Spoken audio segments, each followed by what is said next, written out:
Vamos a poner la presentación.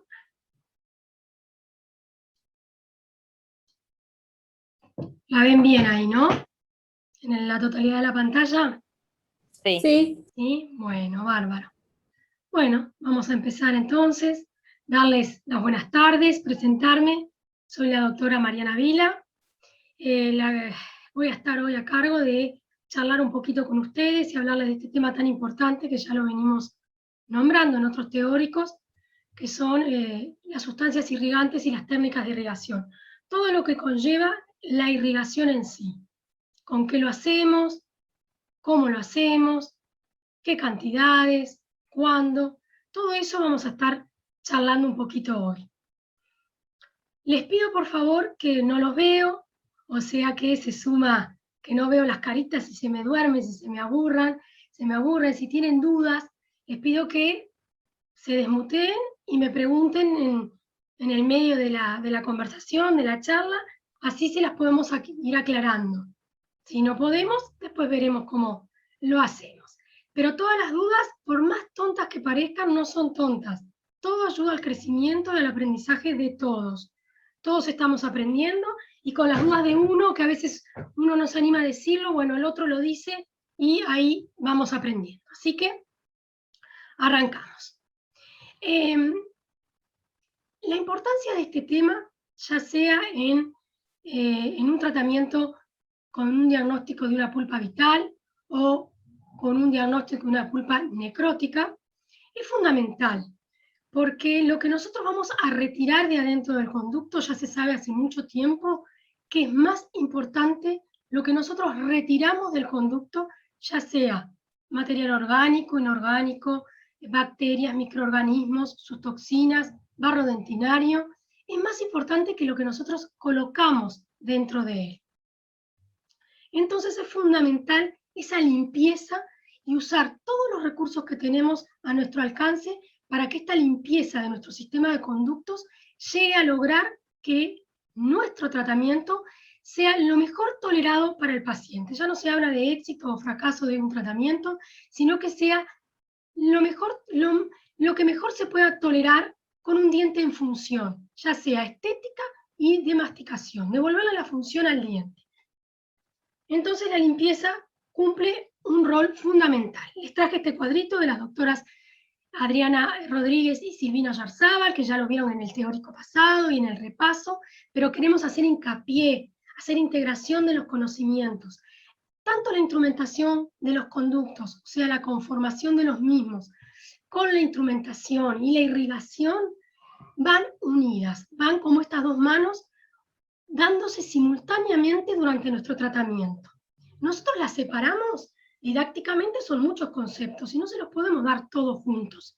Entonces, didácticamente hay capítulos enteros de instrumentación, técnicas de instrumentación, de conformación, limados, movimientos y capítulos enteros de irrigación y limpieza, ¿sí? Pero nosotros en la clínica, en el momento de realizarlo, lo hacemos en forma simultánea. ¿Les queda claro eso?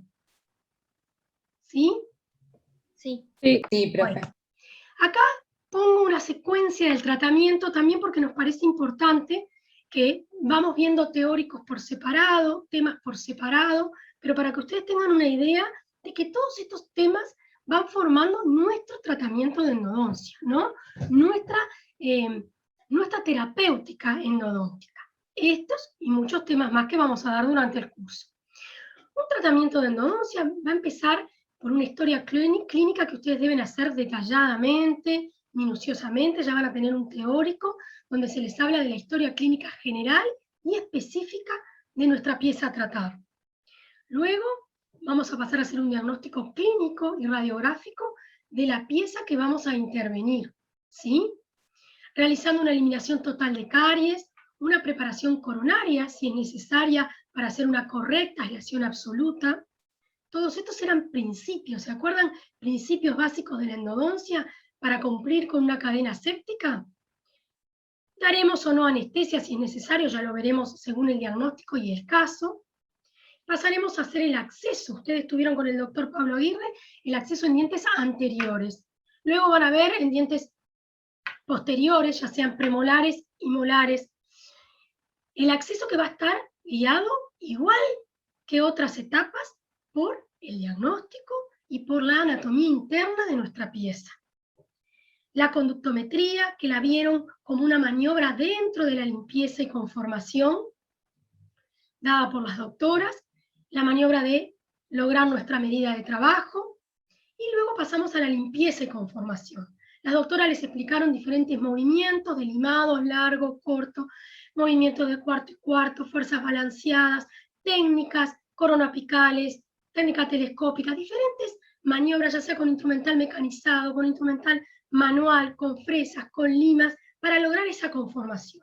Y conjuntamente con esa conformación, con esa instrumentación, vamos a limpiar nuestro conducto.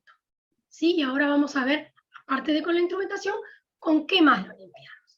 Luego vamos a pasar y van a tener otro teórico de obturación, con la maniobra de conografía. Luego pongo acá una etapa muy importante, restauración definitiva.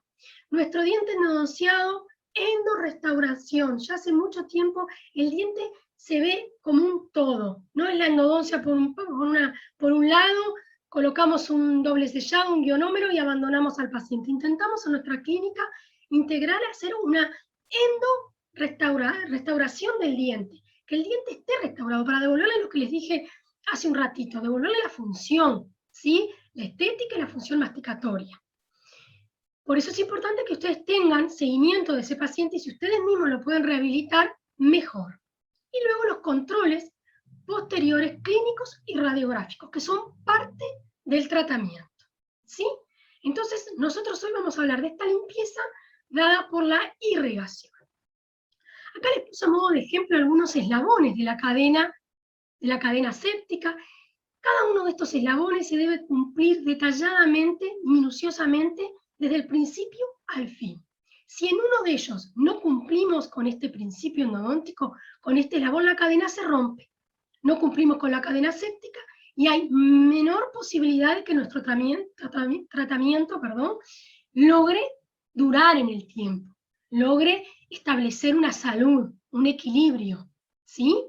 Les puse algunos como por ejemplo el diagnóstico, la limpieza y conformación que voy a hablar hoy y la obturación, pero recuerden que son todos los eslabones que venimos hablando. Si ustedes aíslan mal y hay una filtración, hay una contaminación, estamos rompiendo la cadena séptica y no va a haber una chance de que este tratamiento a largo plazo por lo menos tenga sus beneficios. Otra vez separamos limpieza y conformación, pero ustedes recuerdan que se da simultáneamente. Lo hacemos en forma didáctica. Y la limpieza, a su vez, vamos a encontrarnos con dos tipos de limpieza. Una intraoperatoria, la que hacemos simultáneamente a nuestra instrumentación en la consulta, en la clínica, mediante que hacemos las maniobras de instrumentación, conductometría, acceso, ahora lo vamos a ver, que tiene fines mecánicos, objetivos biológicos y químicos. Mecánicamente, las soluciones irrigantes, por medio del arrastre, del barrido que hace el líquido dentro del conducto, tiene una función mecánica, arrastra, barre con limallas, material inorgánico, microorganismos, una función mecánica. Luego tenemos una función química. Según la naturaleza química, que ahora vamos a ver de cada una de las sustancias que vamos a elegir para irrigar, es el objetivo químico que nosotros vamos a apelar. Y un objetivo biológico que es la eliminación, lo máximo posible, de esos microorganismos que están en la luz del conducto. En el conducto principal, en los conductos laterales, ¿no? Microorganismos que están en forma planctónica, sueltos dentro del conducto, o en forma de biofilm, ¿no? Ya hablamos y vamos a seguir hablando de este biofilm, que los microorganismos se apoyan, hacen sinergia, tienen más resistencia a todos nuestros recursos, ¿sí? A todo nuestro material para eliminarlos.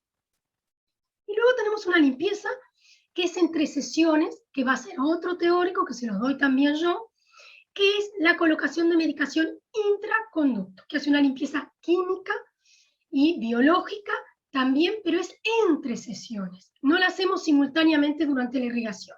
Por diferentes motivos, lo vamos a ver, ya sea en biopulpectomías o en diagnóstico de necrosis pulpar, nosotros no podemos obturar en una sesión, muchísimas veces, o no queremos, y colocamos medicación dentro del conducto, de una sesión a otra esperando determinadas respuestas.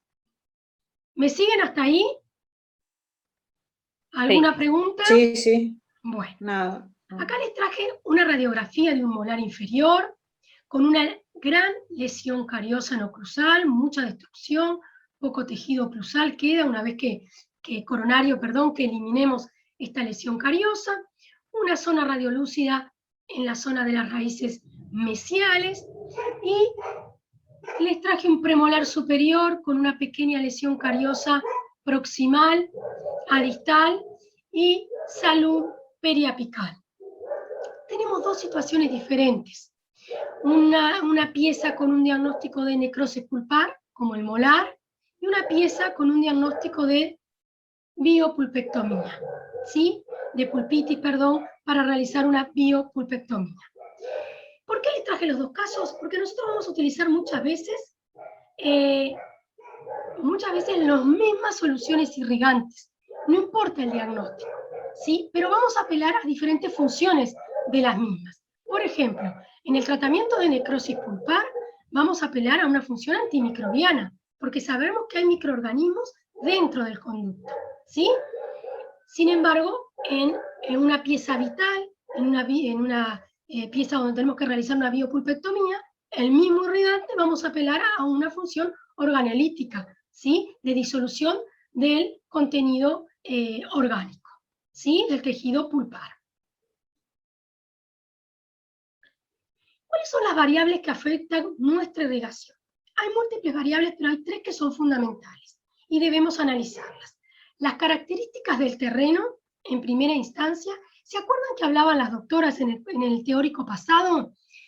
Que la conformación o la selección de la técnica es fundamental saber el diagnóstico y la anatomía interna. Bueno, acá lo mismo. Para nuestra irrigación, saber el terreno que vamos a actuar. No es un conducto único, uniforme, recto o semirrecto, no. Acá vemos en estas figuras, en estos cortes tridimensionales, en estas réplicas, conductos laterales, deltas, istmos, ¿sí? Todas estas infructuosidades no llega nuestra lima, no llega nuestra instrumentación. ¿Se acuerdan los cortes de la tomografía que pusieron las doctoras? Que en las zonas verdes era donde el instrumental había tocado, había limpiado las paredes, había conformado, había instrumentado, pero había zonas rojas donde el instrumento no las había tocado ni siquiera. Entonces ahí debemos hacer llegar a nuestra irrigación, ¿sí? Para poder eliminar ya sea el tejido orgánico, inorgánico, el barrillo dentinario, los microorganismos que están dentro del conducto y de los conductillos. Otra variable que afecta a nuestra irrigación, que la vamos a ver, son las propiedades químicas de cada irrigante, ¿sí? ¿Cómo actúa ese irrigante? ¿Cuál es su pH? ¿Cuál es su tensión superficial? ¿Por qué actúa el cloro del hipoclorito de determinada manera? ¿Por qué actúa la clorhexidina de otra? Para eso tenemos que saber las propiedades del líquido que colocamos. No es irrigar y no sabemos por qué, sino cómo actúa este irrigante y en qué tejido va a actuar. Y por último, las técnicas de irrigación, el cómo lo vamos a hacer, dónde debe llegar la aguja, qué tipo de aguja y qué tipo de técnica, si nos vamos a ayudar con algún aparato o con alguna maniobra para que se haga más efectiva nuestra irrigación y que la solución irrigante se potencie. Aparte de las variables que recién les nombré, tenemos varios puntos que los vamos a ir nombrando en todo el teórico que logran la efectividad en mayor o en menor grado, depende de cómo las realicemos, de nuestra irrigación.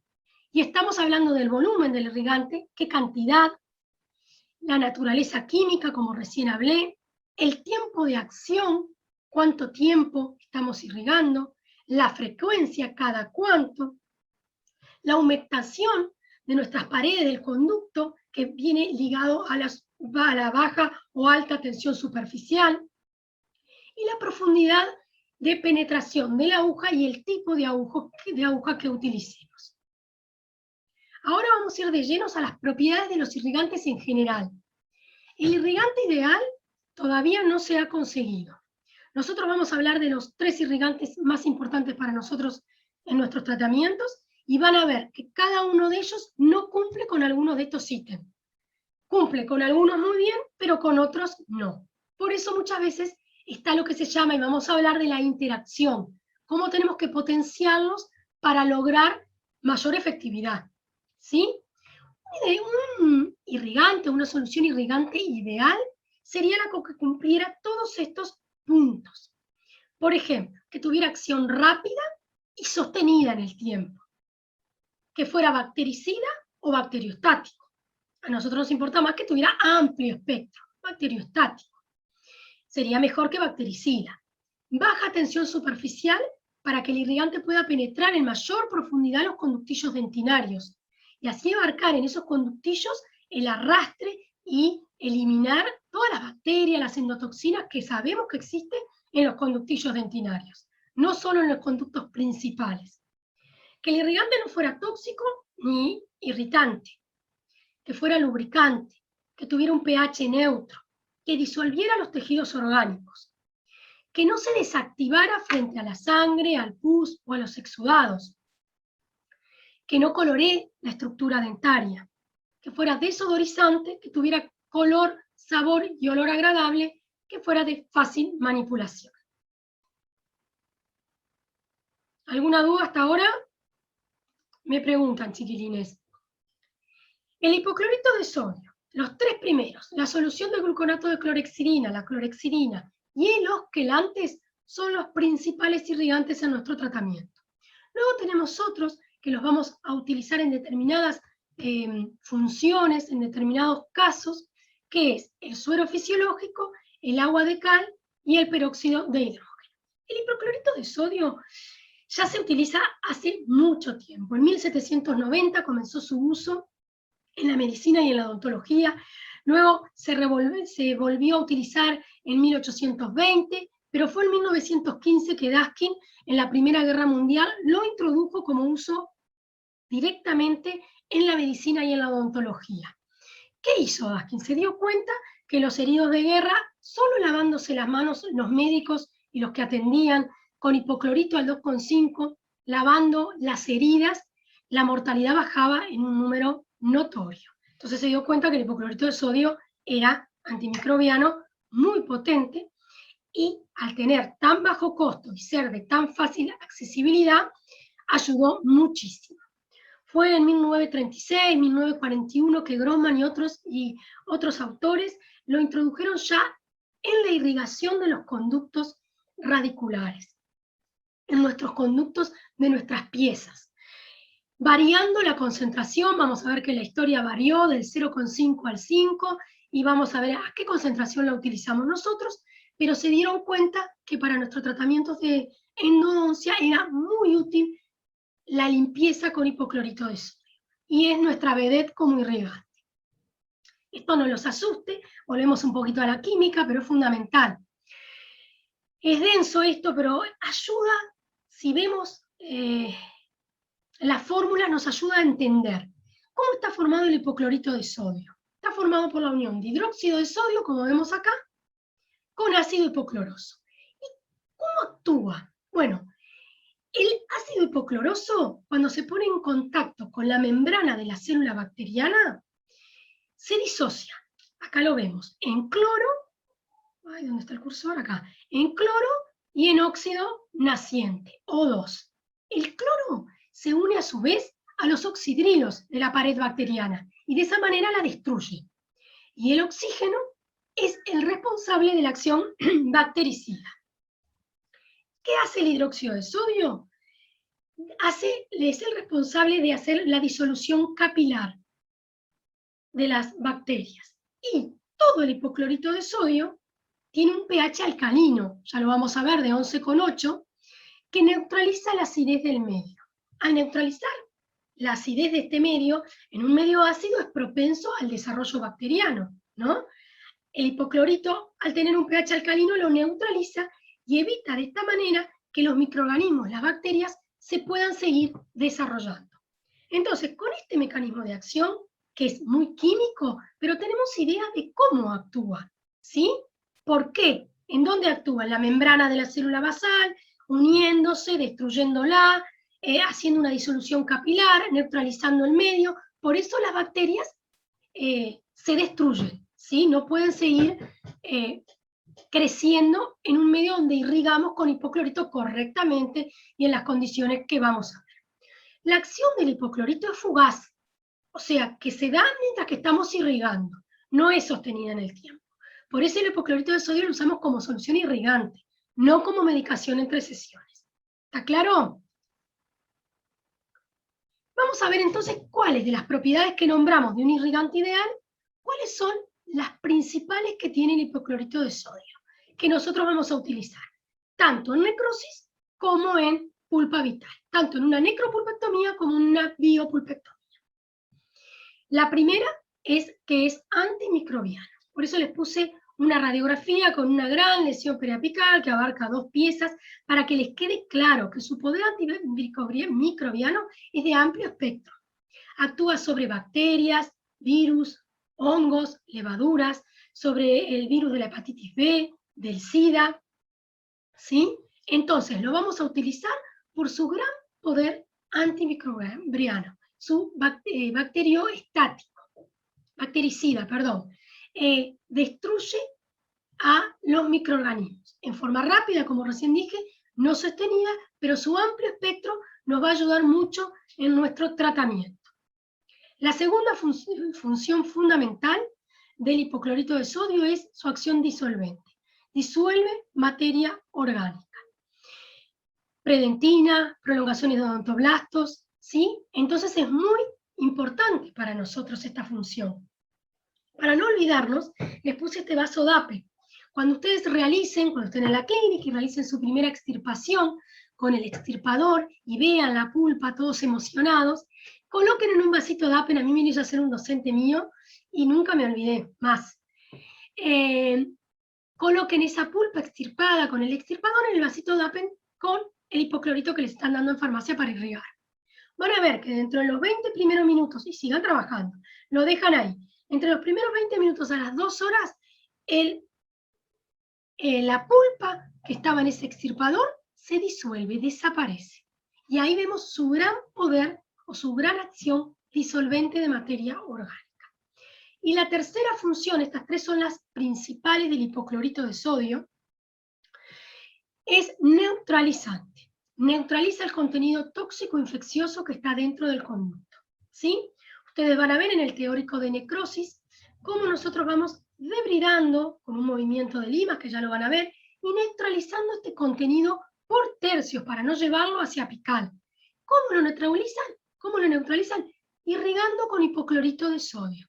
Primero en el tercio cervical, luego en el tercio medio y luego en el tercio más cercanos a apical. Neutraliza el contenido tóxico infeccioso, ¿sí? Luego tiene un pH alcalino, que ya se los nombré, de 11,8, que es lo que evita neutralizar lo que neutraliza el medio ácido y evita el desarrollo microbiano. Tiene baja tensión superficial, lo que le permite tener mayor penetrabilidad en los conductillos dentinarios. Es desodorizante y es blanqueante gracias al oxígeno naciente que veíamos hoy que se disociaba del ácido hipocloroso. Es blanqueante, ayuda a blanquear alguna estructura que esté coloreada por alguna hemorragia de una pulpa que no se haya irrigado bien o algún otro factor, ¿sí? Pero estos son propiedades que ayudan y ponderan al hipoclorito, pero acuérdense en que las 3 primeras son las más importantes, ¿sí? ¿Cómo podemos variar estas propiedades para mejorarlas? Hay maniobras nuestras que nos ayudan a que este hipoclorito, con estas propiedades tan buenas para nosotros, sea más eficiente en el momento que nosotros lo utilicemos. Lo utilizamos al 2,5% en la clínica, ahora les voy a contar un poquito, ya sea en necrosis como en vitales. El volumen es una variante muy importante. A mayor cantidad de volumen, mayor eficacia. Por eso, las jeringas que les vamos a pedir van a ser de 5 mililitros y no las de insulina de 1 mililitro.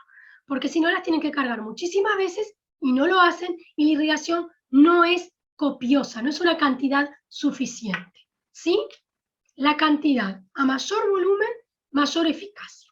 La activación del mismo, ya sea con activación, como vamos a ver, con aparatos de ultrasonidos o manualmente, aumenta la eficacia del hipoclorito. Igual que la temperatura. Si nosotros calentamos entre 5 y 10 grados al hipoclorito de sodio, vamos a mejorar sus propiedades. Esto es muy difícil porque tiene que ser entre esos grados. Si calentamos más el hipoclorito, lo desnaturalizamos y lo hacemos que no sea eficaz. La preparación del hipoclorito, su eficacia máxima dura 15 días. Los 7 primeros días son los de mayor pico máximo de eficacia. Ahora les voy a explicar cómo lo preparamos al hipoclorito. Y luego comienza a disminuir el tenor de cloro. El tenor de cloro, el porcentaje de tenor de cloro comienza a disminuir y no es tan efectivo. ¿Se acuerdan que del ácido hipocloroso que les mostré, que se disociaban cloro y en oxígeno? ¿Vieron cómo todo tiene que ver? La química acá, el cloro se va desvaneciendo, ¿no? Entonces su eficacia no va a actuar en la membrana de la bacteria y no la va a destruir. Por eso es conveniente preparar el hipoclorito que vamos a utilizar según los casos de endodoncia que tengamos. Lo ideal sería en el día. Y si no, preparar lo de la semana que vamos a utilizar. ¿Sí? ¿Cómo debemos conservar? Primero les voy a contar cómo lo debemos conservar para que no se deteriore el hipoclorito y luego cómo lo preparamos. Lo debemos conservar en frascos de vidrio, con tapa metálica, color oscuro. ¿Por qué? En un lugar seco, porque la luz, si es un frasco transparente, se deteriora. Si es de plástico, deteriora la sustancia. Entonces, de vidrio, oscuro, en un lugar seco, porque si es húmedo, también se va deteriorando el tenor de cloro. Abrirlo lo menos veces posibles, solo cuando lo vamos a pasar al recipiente para irrigar. Hoy les decía que el hipoclorito se ha usado en mucho tiempo, lo usamos al 0,5 en nuestros conductos y se usa hasta el 5. En la literatura van a leer del 0,5, 1,25, 2,5, 4 al 5%. Hoy en día se sabe que al 0,5 el tenor de cloro es muy bajo y no se utiliza más. Y al 5% es bastante irritante y tóxico para los tejidos. Nosotros en la clínica, en la Facultad de Odontología, ustedes lo van a usar al 2,5% en ambos diagnósticos, ¿sí? ¿Por qué? Porque se sabe, hay estudios que avalan que en esta concentración su eficacia es óptima, ¿sí? Y no tiene tanto poder irritante. Entonces, ¿para qué subir la concentración si la eficacia queda igual y su poder irritante y tóxico va en aumento? ¿Cómo lo preparamos? Es conveniente que en un futuro se lo preparen ustedes, si se dedican a hacer endodoncia o hacen endodoncias, porque cuesta caro comprarlo preparado, pero no solo por eso, sino que no sabemos hace cuánto que lo tienen en la casa dental. ¿Un mes? ¿2 meses? Entonces todo lo que recién hablé de la preparación, de la disminución del cloro, de cómo sus propiedades se van perjudicando, si nosotros lo preparamos para ese día o esa semana, tenemos la seguridad que estamos irrigando con un hipoclorito que nos va a dar todos los beneficios que nosotros buscamos, ¿sí? Compramos sustancia pura, se llama sustancia madre, porque no hay pura, que es al 10%, las droguerías la venden, de solución pura de hipoclorito, ¿sí? Y la diluyen con agua destilada. Como viene al 10%, nosotros sabemos que ponemos en un frasco, lo dividimos en 4 partes iguales. Una parte es del hipoclorito solución madre y 3 partes iguales de agua destilada. Y ahí nos está quedando al 2,5%. Y tenemos nuestro hipoclorito preparado, seguro por nosotros, con todos los cuidados, que va a ser óptimo para nuestro tratamiento de endodoncia. ¿Sí? Vamos a hablar un poquito de los accidentes que pueden ocurrir con el hipoclorito de sodio durante nuestra irrigación. El primero que les puse es muy inocuo, que es manchar o decolorar la ropa del paciente. Parece inocuo, pero igual te hace sentir horrible cuando te pasa, porque el paciente tal vez vino con una camisa impecable, la eligió para ir al dentista, o los pacientes de facultad vienen súper cuidados y nosotros se la manchamos sin querer, y la verdad que nos hace sentir mal. Se puede evitar esto con un babero grande, amplio, colocar debajo del babero impermeable una capita. Yo tengo esas capitas impermeables que usan como la peluquería, que pueden ser cortitas o más largas, y arriba el otro babero. Cubrimos hombros, cubrimos cuello, y no corremos el riesgo de manchar la ropa del paciente y no pasar por un mal momento que se puede evitar. Daños oculares también lo podemos evitar colocándole lentes de protección al paciente. Nosotros, por supuesto, que siempre atendemos con lentes de protección, hoy en día con lentes muchas veces y máscara cuando usamos fluidos, la turbina, aerosoles. Le colocamos lentes al paciente de protección porque muchas veces cuando hacemos una presión incorrecta o está mal colocada la aguja, ahora vamos a ver con qué aguja irrigamos en nuestra jeringa, salta y salpica. ¿Y a dónde cae? A el ojo del paciente. Causando puede ser un lagrimeo, solo un enrojecimiento, un eritema, pero también puede haber un daño más profundo, muerte de células de la córnea, hay que lavar con suero, lavar con agua y a veces hasta una consulta con oftalmólogo. Lo podemos evitar, entonces la prevención del accidente es lo fundamental. Yo les cuento el accidente, pero ¿cómo lo prevenimos? Para que no nos suceda, ¿sí? Después tenemos la inyección del hipoclorito de la solución irrigante a la región apical. Bueno, después les traje un caso. Esto es, bueno, bastante desagradable.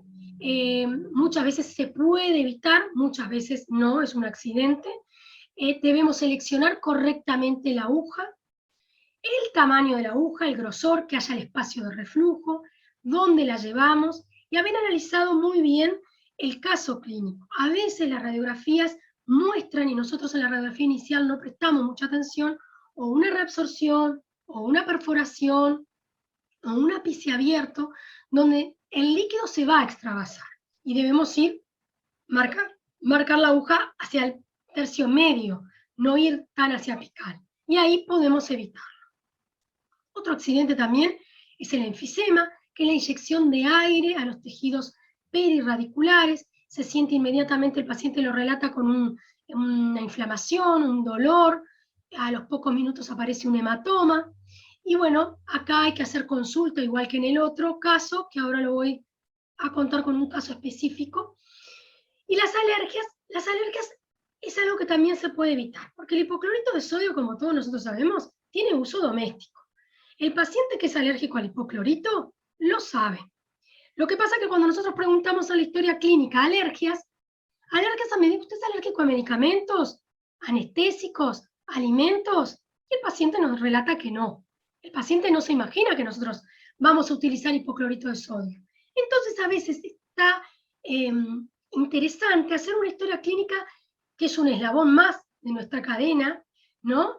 Hacer una historia clínica detallada y preguntarle, ¿usted es alérgico al hipoclorito de sodio? Se van a asombrar cuántos pacientes dicen sí, soy alérgico. ¿Sabe que me pongo guantes? Soy alérgico, quedo destrozada.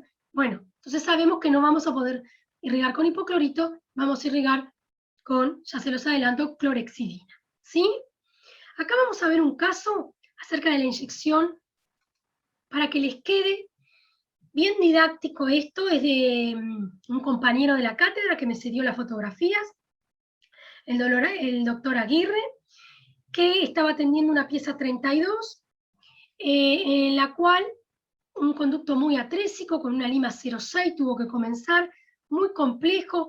Los incisivos inferiores, ustedes saben, la anatomía interna, volvemos a la anatomía interna, estrecha, pequeña, conducto mineralizado. Cuando va a irrigar, piensa que está dentro del conducto, pero estaba inyectando en el ligamento periodontal. La aislación habría que haber reconstruido después con el diario del lunes. Uno se da cuenta que la pared distal, capaz de haberla reconstruido, él me contaba el caso, para que no se filtrara por ahí, pero estaba un caso súper complejo. Inmediatamente la paciente nos relata la molestia, la vas con abundante suero, con abundante agua destilada, sellamos y sacamos la aislación absoluta. Se ve inmediatamente el hematoma y la diseminación por la región apical que ven en esta foto y la inflamación del tejido del labio inferior, perdón. Por supuesto que acá hay que hacer una interconsulta, ¿sí? Inmediata. La paciente venía acompañada, si no hay que acompañarla a la urgencia, y una vez que la vean, muchas veces los colegas, los doctores, no los colegas, los doctores, los médicos, no entienden cuando el paciente les relata o si reciben una carta, que es lo ideal. ¿Qué hacíamos con hipoclorito de sodio nosotros en la cavidad oral de un paciente? Entonces a veces hay que comunicarse, explicarles cómo fue el accidente, por qué ocurrió, qué es lo que se inyectó, porque no tienen el manejo de nuestras sustancias. Y bueno, hay que aplicar analgésicos, antiinflamatorios, en este caso se dio corticoides por vía intravenosa y antibióticos por vía intravenosa. Más o menos entre 20 días a un mes llevó a que el edema, que como ven acá, miren cómo se extendió a la zona del cuello, control minucioso del médico y de nosotros también, en contacto continuo con el paciente, y al mes cómo estaba cediendo y la obturación del caso. Son accidentes que pasan, por eso se los estamos contando, nos pasan a todos los que hacemos endodoncia. Bueno, ¿alguna pregunta hasta acá del hipoclorito de sodio? Chiquilines, ¿se durmieron? No. No, profe. No, Bien. profe. ¿Todo claro? Entonces, vamos a pasar a la clorexidina, que es nuestro segundo irrigante, más usado también, no tan usado como el hipoclorito, por supuesto. Se usa, ahora vamos a ver en qué situaciones. La clorexidina podemos podemos usarla según la concentración, bacteriostático o bactericida. Nosotros en la irrigación y como medicación tópica, que la vamos a ver en otro teórico como gel, asociado al hidróxido de calcio, la usamos siempre al 2%, ¿sí? Esa es la concentración que nosotros usamos la clorexidina, como irrigante y como gel. En periodoncia ustedes la usan al 0,2, como bacteriostático, ¿correcto? Nosotros lo queremos como amplio espectro. ¿Cuál es el mecanismo de acción? Volvemos un poquito de la clorexidina. ¿Qué hace la clorexidina? La clorexidina aumenta la permeabilidad de la membrana de la célula bacteriana. Al aumentar la permeabilidad hace que se destruya esta bacteria. ¿Sí? Entonces, ¿cuáles son las propiedades o las ventajas que tiene la clorexidina y las desventajas de la clorexidina, que son muy importantes? Las ventajas, vamos a empezar por lo positivo. Tiene baja tensión superficial, lo que permite mayor penetrabilidad en los conductillos dentinarios, es muy bueno. Actúa como lubricante. Ya sabemos nosotros que cualquier irrigante que nos ayude a aumentar o a lubricar las paredes del conducto nos va a facilitar no solo la instrumentación, sino nos va a evitar accidentes y un montón de cosas. Es un bactericida de amplio espectro. La clorexidina actúa sobre el Enterococcus fecalis y la Candida albicans, o sea que es muy importante en ese aspecto. Por eso va a ser utilizada por nosotros muchas veces como irrigación final, previo a la colocación de medicación entre conductos, o luego del toilet final, previo a la obturación. ¿Por qué? Porque va a actuar en situaciones, nosotros le llamamos rebeldes, donde hay lesiones periapicales o exudados o fístulas que no cierran y necesitamos usar toda nuestra batería de recursos.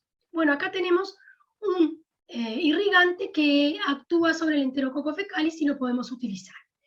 Y unido a esta buena propiedad tenemos esta es propiedad única de la clorexidina, que es la sustantividad. ¿Qué quiere decir? Una vez que irrigamos con esta solución, se libera en el organismo lentamente.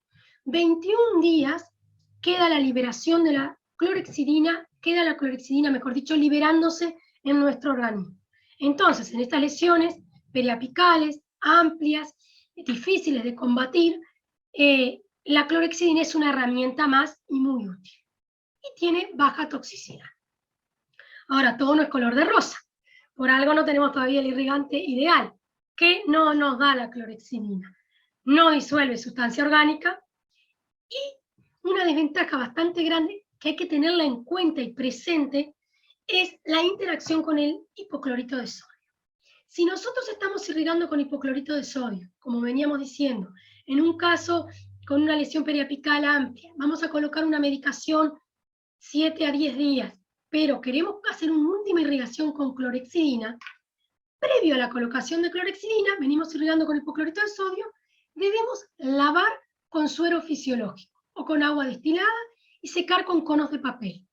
Y recién ahí, que sacamos el excedente del hipoclorito de sodio dentro del conducto, podemos lavar e irrigar con clorhexidina. ¿Por qué? También pueden hacer la pruebita en un vasodapen y no se olvidan más de lavar antes de la clorhexidina con suero.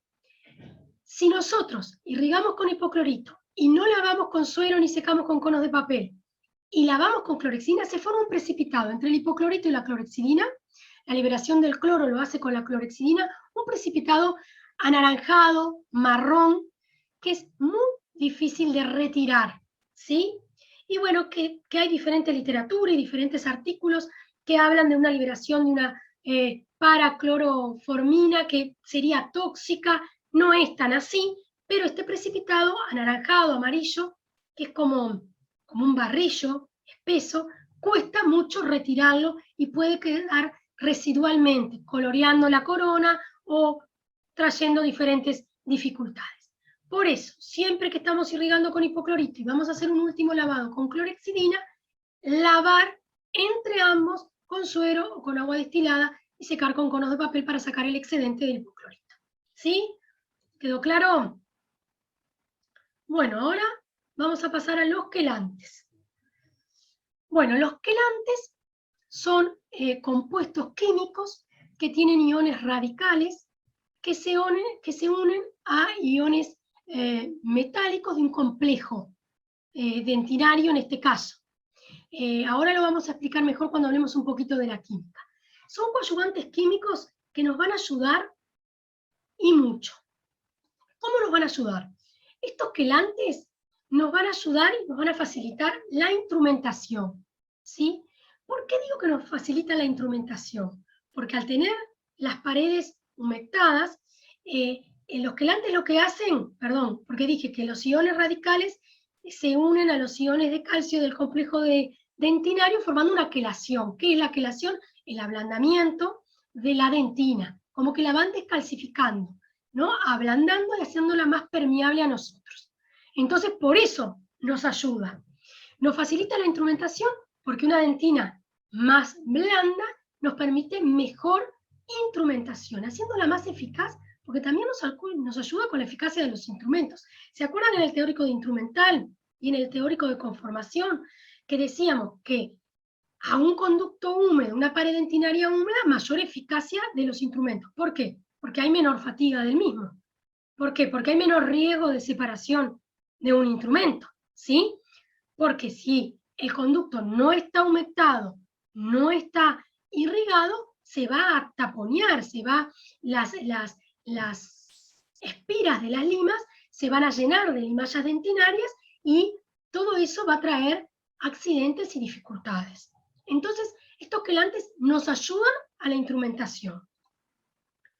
Nos ayudan a ampliar conductos mineralizados, esos conductos que son difíciles de negociar, como decía la doctora Rodríguez, de negociar, esa palabra de permeabilizarlos. Entonces, al ablandar la dentina, nosotros vamos a poder ir penetrando, ir permeabilizando, ir negociando ese conducto que estaba mineralizado. Nos ayudan a eliminar la parte inorgánica del barro dentinario, fundamental, del smear layer, ¿sí? Vamos a ver después unas fotos de microscopio de barrido, muy interesante, cómo nos ayudan a eliminar el barro dentinario y a dejar los canalículos dentinarios permeables, abiertos para la medicación o para el sellador de la obturación. Eliminar el tapón dentinario apical.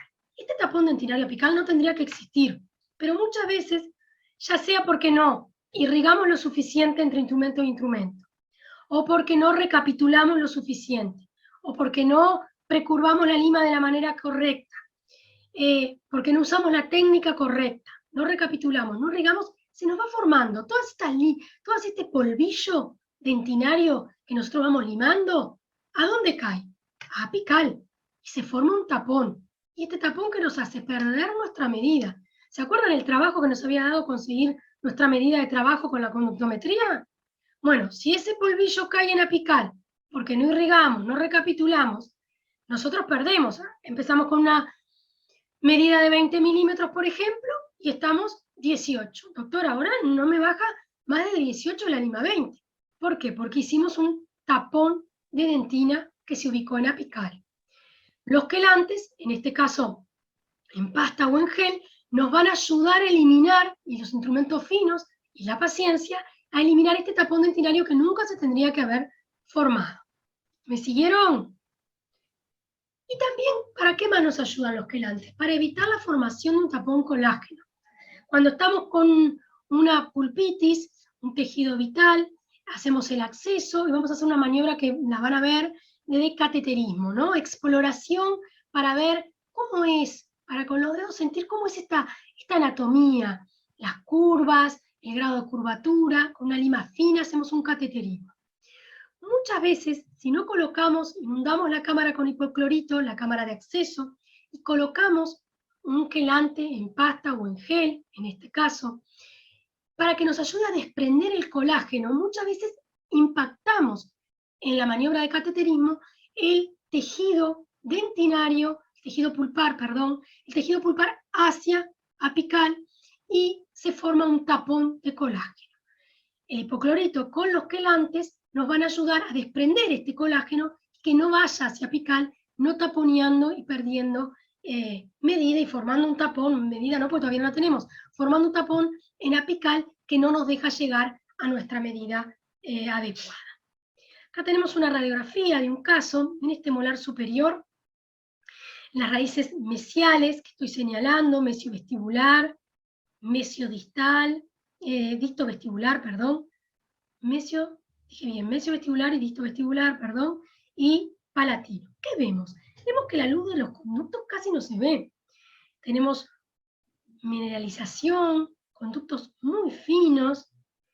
Gracias al trabajo de los quelantes, maniobras con paciencia, instrumentos finos, vamos descalcificando y podemos ir penetrando, negociando y permeabilizando estos conductos. Se logran obturaciones como estas y se logra poder abordar esos conductos. Todo esto nos ayudan los quelantes.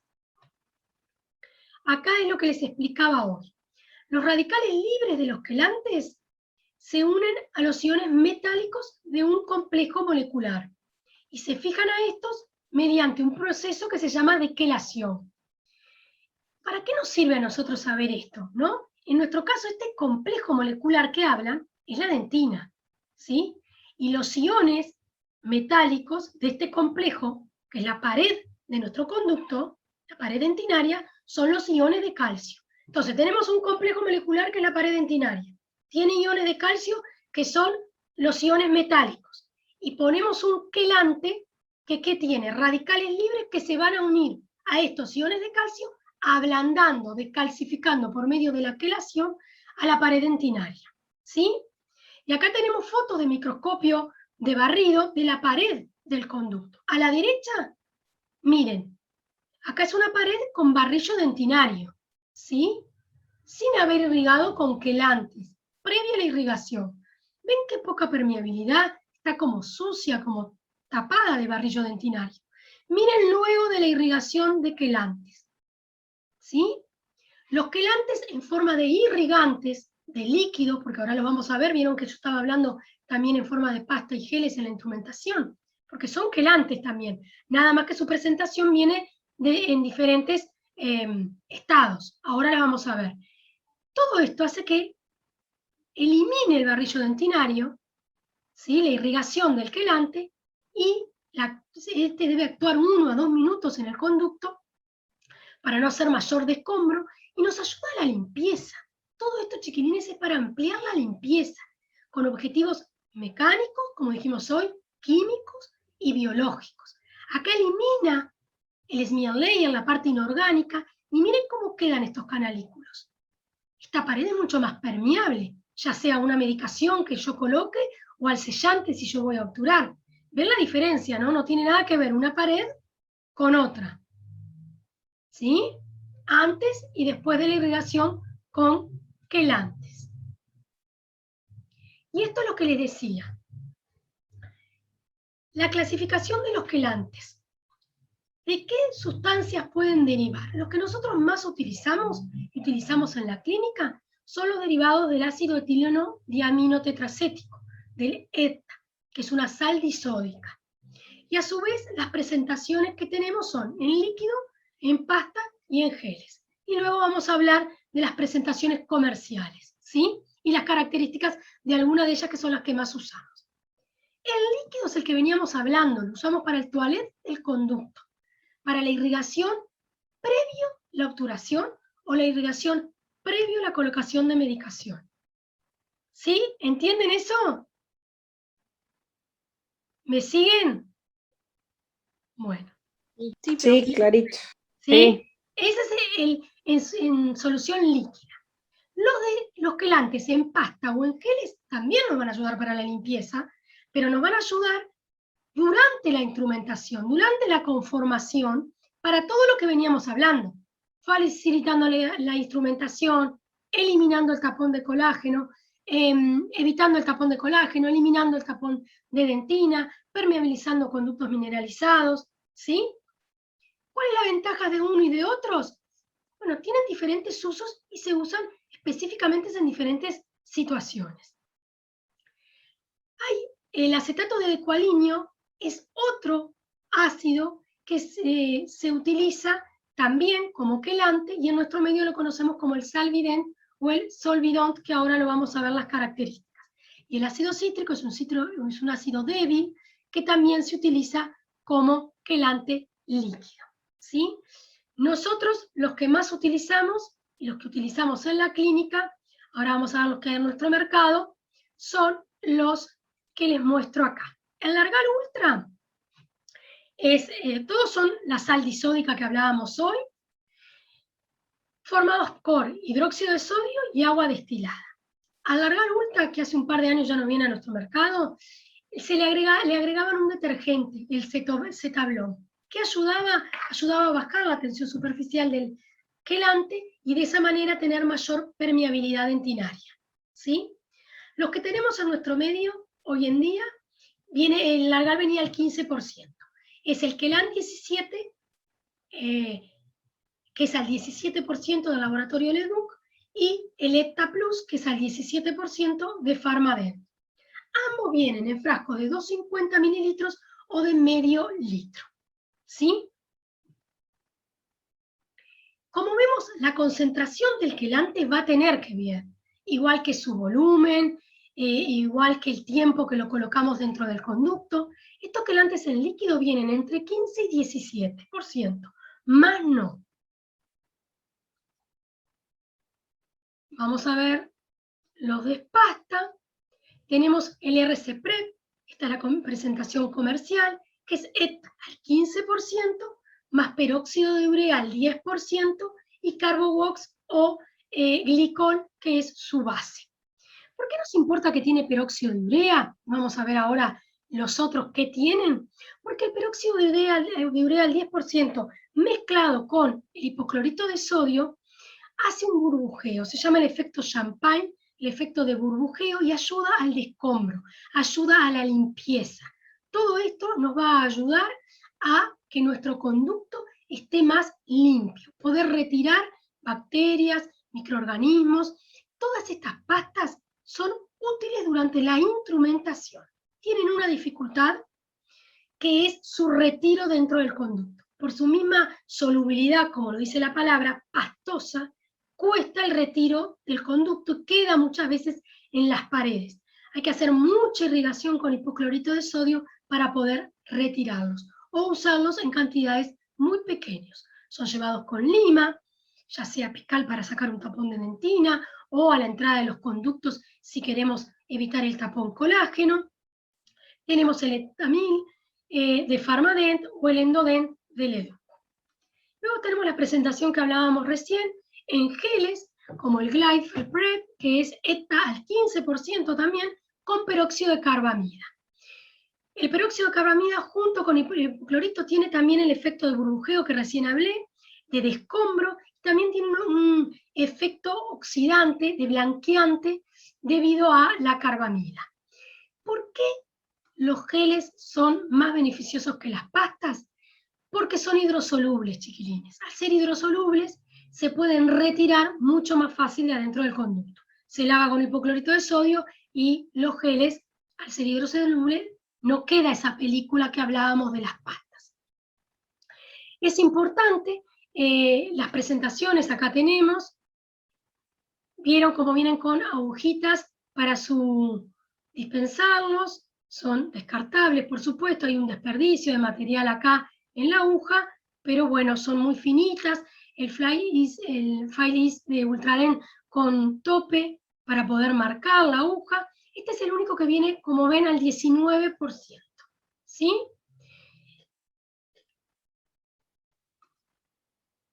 También había hablado del acetato de ecualinio, que tenemos el Solvidol, el Salvidem, que tiene muy poca acción como quelante. Actúa muy poco realizando la quelación, ¿no? La descalcificación de la dentina. Se utilizaba más como lubricante, tiene un buen poder antiséptico, pero es muy pobre quelante. Y tenemos el ácido cítrico, que es un ácido débil, viene a diferentes concentraciones, se utiliza al 10%, hay que tener en cuenta su interacción con el hipoclorito, y tiene un efecto microbiano bastante relativo.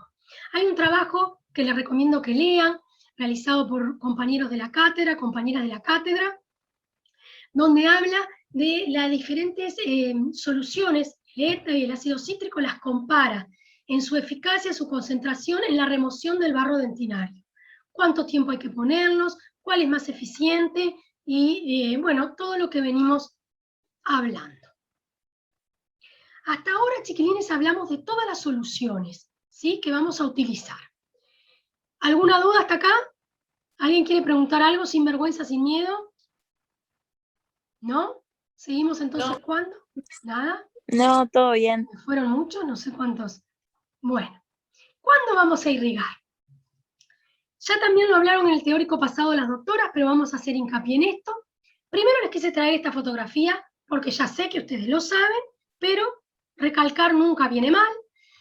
Cuando nosotros estamos con aislación absoluta, comenzamos nuestra cierta etapa del tratamiento y estamos con aislación absoluta, dejamos de utilizar, por eso el signo de prohibido, dejamos de utilizar la jeringa triple, ¿correcto? Secamos con torundas estériles y irrigamos. Ahora vamos a ver con qué y cómo. Pero ya no usamos más la jeringa del sillón.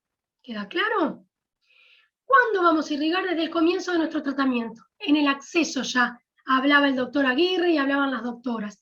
Abundante irrigación para ayudar a eliminar todo el tejido, ya sea contenido tóxico infeccioso en una necrosis, como sea la pulpa vital, cohibir la hemorragia con hipoclorito, abundante irrigación en el acceso a cámaras, en el acceso a conductos. Acá vemos el efecto burbujeante de hipoclorito junto con algún quelante en pasta para poder entrar a los conductos haciendo un cateterismo y no hacer un tapón de colágeno y llevar el tejido vital hacia apical.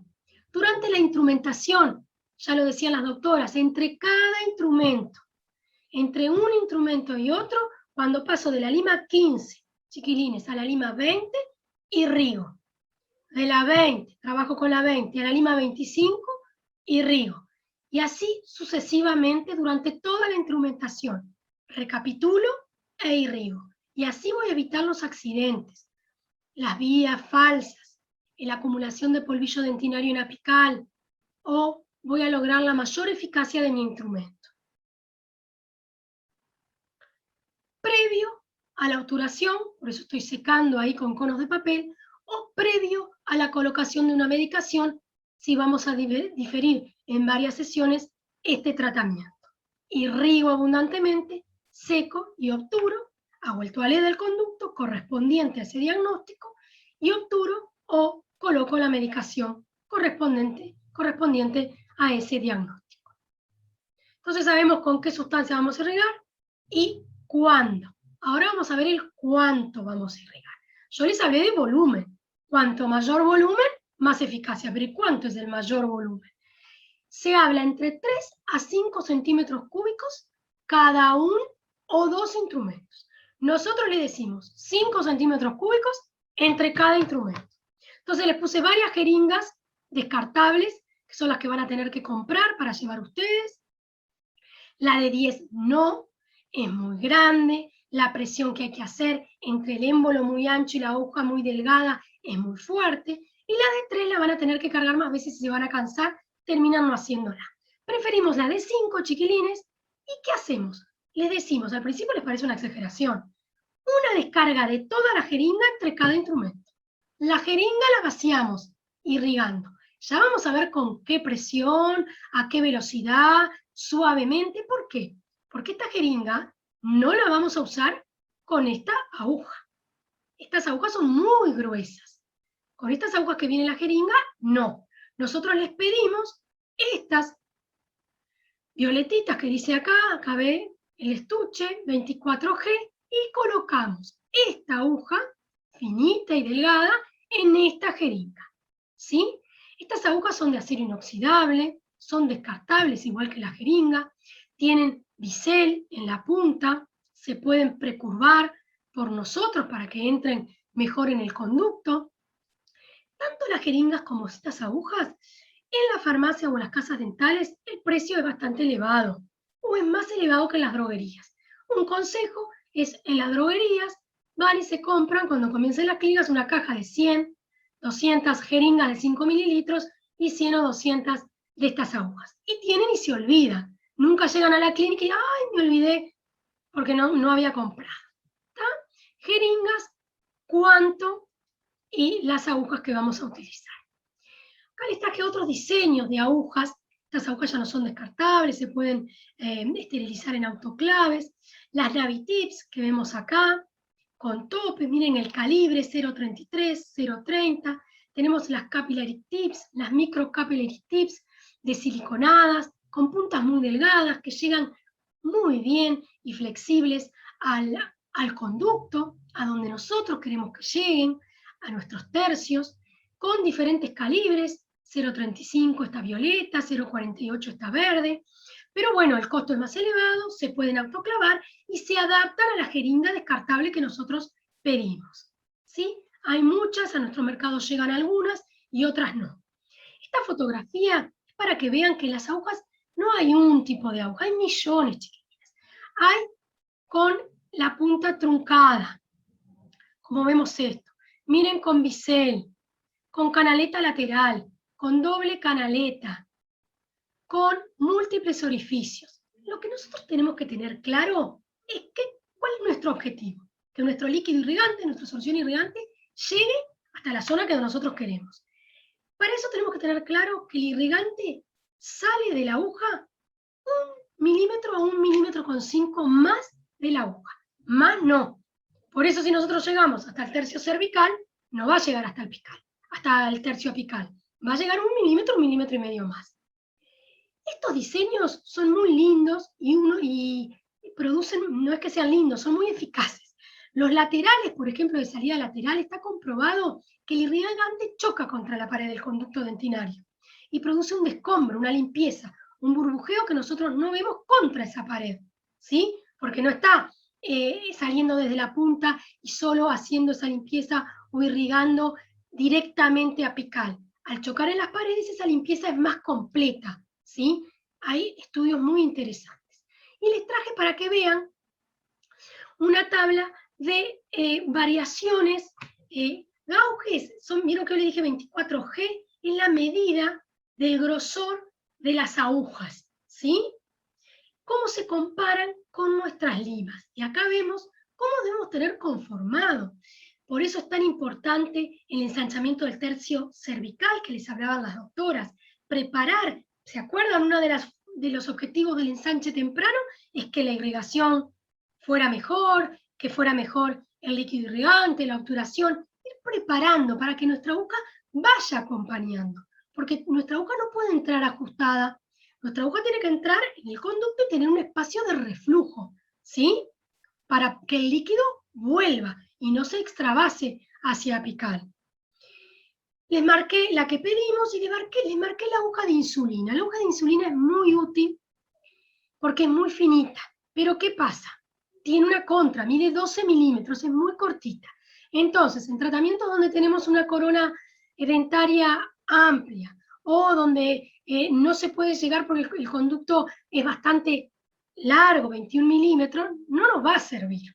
Nos va a servir para el primer tercio. O sea, a la corona a veces nos va a impedir. Pero a veces tenemos un resto radicular o tenemos casi sin corona y bueno, raíces más cortas, podemos utilizar la aguja de insulina, la colocamos no en la jeringa de insulina de 1 milímetro, en la de 5 milímetros y podemos irrigar con ella, pero siempre analizando el caso clínico, ¿sí? Para algunos va a ser mejor una, pero la 24G tiene una longitud que nos va a permitir llegar a donde nosotros queremos.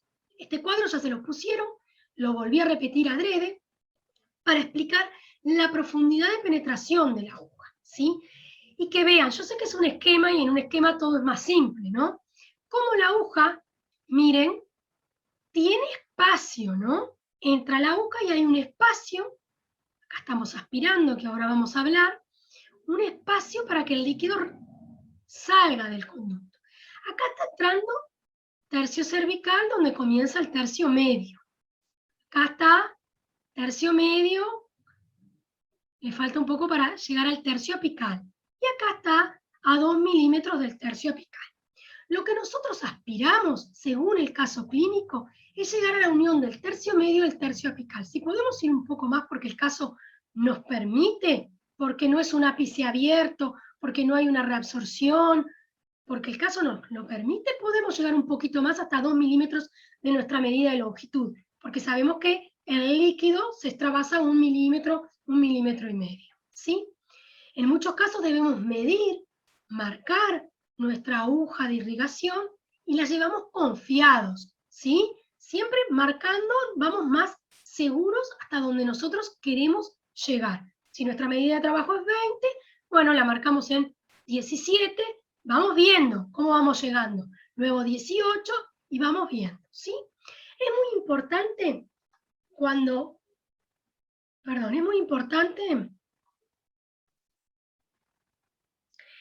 estamos seleccionando la aguja para irrigar, fijarnos en todo, en el grosor, en la longitud, pero por todas las cosas, lo dijeron en el teórico de acceso, lo dijeron en el teórico de instrumental, en el teórico de limpieza y conformación, fijarnos en la anatomía interna de la pieza a tratar, tener en cuenta el diagnóstico. Siempre el diagnóstico y la anatomía interna es la que van a estar mandando nuestro tratamiento, ¿sí? Entonces, ya hablamos de qué soluciones utilizamos, hablamos de cuándo vamos a irrigar, cuánto vamos a irrigar, nos queda el cómo vamos a irrigar, ¿sí? ¿Cómo vamos a irrigar? No se asusten por este cuadro, parece mucho pero es muy simple, hay una clasificación muy grande de las técnicas de irrigación pasivas y activas. Como lo dice la palabra, las técnicas pasivas son aquellas que irrigamos y el líquido va solo por la fuerza o por la fuerza que nosotros hacemos al irrigar, al depositar el líquido, y es pasivamente, ¿no? El líquido llega al conducto y el líquido es aspirado. Ahora lo vamos a explicar. Las activas, nosotros le imprimimos un movimiento a ese líquido. Nosotros cuando son activas manualmente. Y si no, se le puede imprimir una fuerza a través de aparatos. Estos aparatos pueden ser sónicos o ultrasónicos, que estos aparatos lo que hacen es transformar la energía eléctrica en energía mecánica. O asistida por aparatos con instrumentos de expresión alternadas, que estos no se utilizan más, yo se los puse porque los van a ver en los libros, porque han tenido extravasaciones de líquidos muy importantes. Llevaban la aguja de aspiración con la aguja de irrigación al mismo momento y hacían presión alternada y había extravasaciones importantes del líquido. Entonces nos vamos a centrar hoy en la técnica pasiva, que es la que ustedes hacen en la clínica, y en las activas. La activa manual que nosotros aspiramos que la hagan en la clínica, ya vamos a ver cuándo, y la activa asistida por aparatos, que no está en el grado, pero si ustedes en la educación continua, que van a hacer cuando terminen sus carreras, ya sea en la especialidad o en diferentes posgrados, nosotros tenemos en la facultad, en cada sillón, un ultrasonido para, una de las cosas es activar la irrigación, que es fundamental por las ventajas que conlleva. Entonces, la pasiva es la que vamos a hacer, como ya les dije, en la clínica, y es como vemos en el esquema, ¿no? La aguja lleva con el líquido irrigante 1 milímetro, luego de la aguja, y luego por reflujo se escapa o sale del conducto. Es importante que este líquido de irrigación sea aspirado por nosotros. ¿Por qué? Porque no queremos que caiga en nuestra goma dique, no queremos que caiga, ¿no? Entonces nosotros debemos irrigar y aspirar. Para eso hay cánulas, yo les traje algunos ejemplos de cánulas que se pueden conseguir, se pueden comprar, se pueden autoclavar pocas veces porque luego se estropean. Son cánulas, miren, delgadas, con diferentes puntas algunas, ¿sí? Que se colocan en la punta del eyector, de la salida del eyector. Vieron que el sillón de facultad tiene 2 salidas de eyector. Uno, ponemos el eyector común y lo ponemos en la boca del paciente para aspirar la saliva, debajo de nuestra goma dique, ¿sí? Aislamos y tenemos la irrigación de nuestros conductos, nuestro sistema de conductos, y la aspiración en la otra salida, una cánula aspirando la irrigación que estamos haciendo. ¿Sí? ¿Les queda claro? A veces estas cánulas son costosas o difíciles de conseguir y les traemos una alternativa que es con un eyector. Cortamos o le retiramos la parte plástica y con un mechero con calor ablandamos esta parte, esta punta, este extremo del eyector y le adaptamos. ¿Se acuerdan la aguja de la jeringa de 5 mililitros que yo les dije que no la usábamos para irrigar? La utilizamos, la adaptamos acá y colocamos el eyector a la otra salida, igual donde colocábamos las cánulas. Entonces, con una jeringa, con la aguja adecuada, estamos irrigando y con la otra sostenemos, con esta aguja estamos aspirando. ¿Sí? Nunca terminamos. La aguja, o sea, ¿dónde iría la parte de la aguja? Y bueno, le haces un precurvado y la colocas. Esta aguja es una aguja ancha. En la entrada, en la cámara. En la cámara de tu pieza dentaria. Donde está inundado y tú tenés con la otra mano la jeringa que está, la aguja dentro del conducto. ¿Sí? ¿Me explico? Sí, sí. ¿Ah? Lo que no podemos ver, iba a decir, nunca es que saquen el eyector de la cavidad bucal y con ese eyector hagan así por encima de la goma dique e intenten aspirar. Queda claro, ¿no? Porque ahí la cadena séptica se rompe. Estamos trayendo toda la saliva, les decimos porque a veces lo hemos visto. Por eso lo explicamos tan detalladamente la parte de aspiración. ¿Queda claro? Sí. Esa es la irrigación pasiva que ustedes van a hacer en la clínica durante todo el tratamiento, ¿sí? En el grado.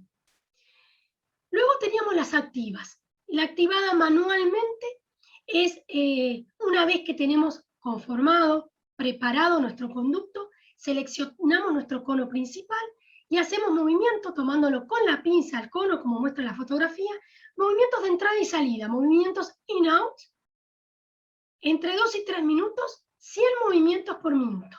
¿Sí? Imagínense. Una vez que hacemos eso, estamos activando. ¿Qué queremos?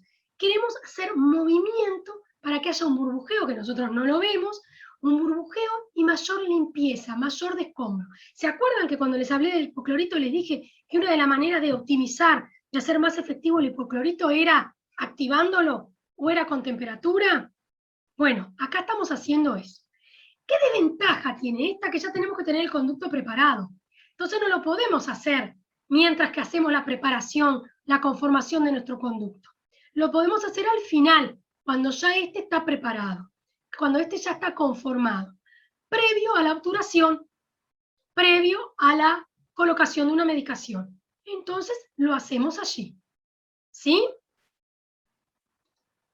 Y después tenemos las más efectivas, que son las activadas o asistidas por aparatos, como le dije, sónicos y ultrasónicos, que lo que hacen es que la energía eléctrica de estos aparatos la transforman en mecánica y con el movimiento ayudan al descombro y a la limpieza del conducto. También estos movimientos van a ver ahora los ciclos por segundo, que este es de 1 a 6 kHz, pero los ultrasónicos son con una velocidad infinita.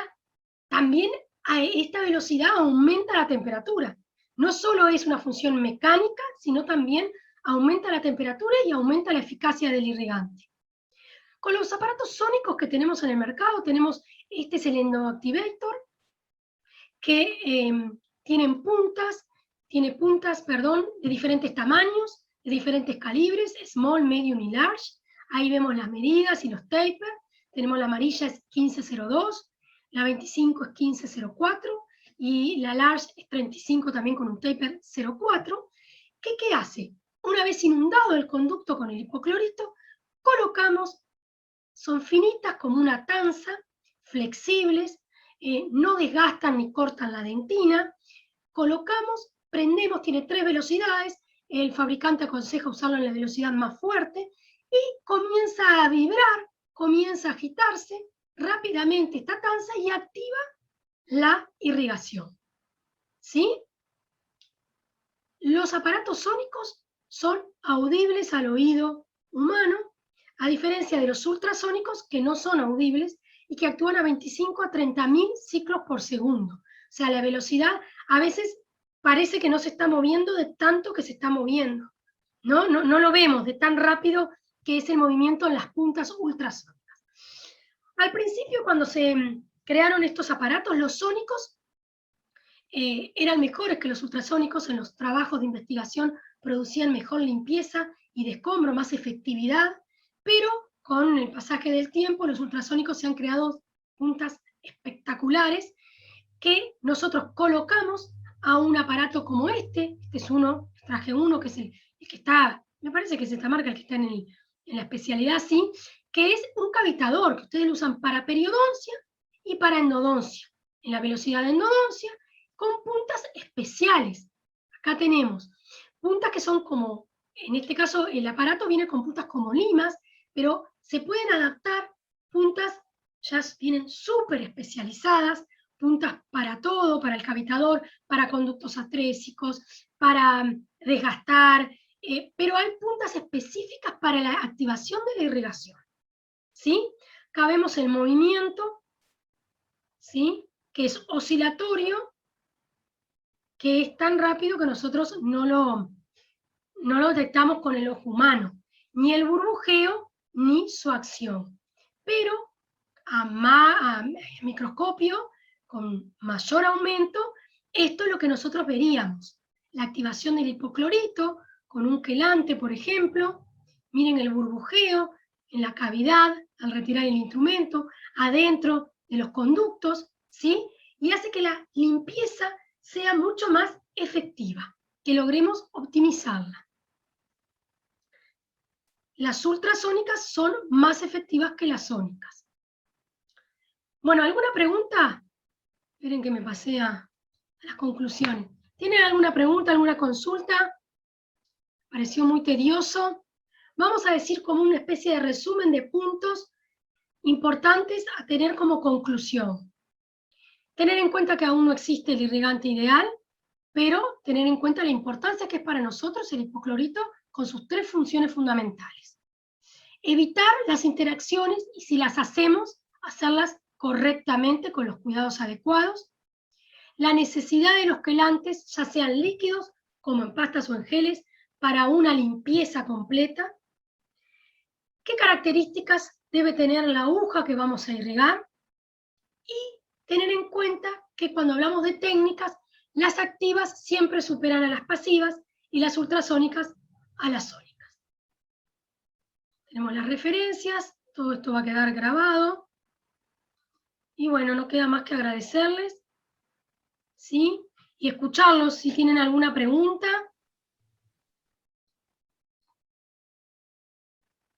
No. No, no. No, Bueno. ninguna. Es mucha Gracias a información, usted, profe. capaz que es mucha información nueva para ustedes. Apelamos a que, bueno, después con la lectura y con la clínica, todo esto sea más llevadero, más entendible, más comprensible. Ahora lo ven todo muy teórico, pero va a llegar el momento que Una esto lo vamos a consulta. aplicar, ¿sí?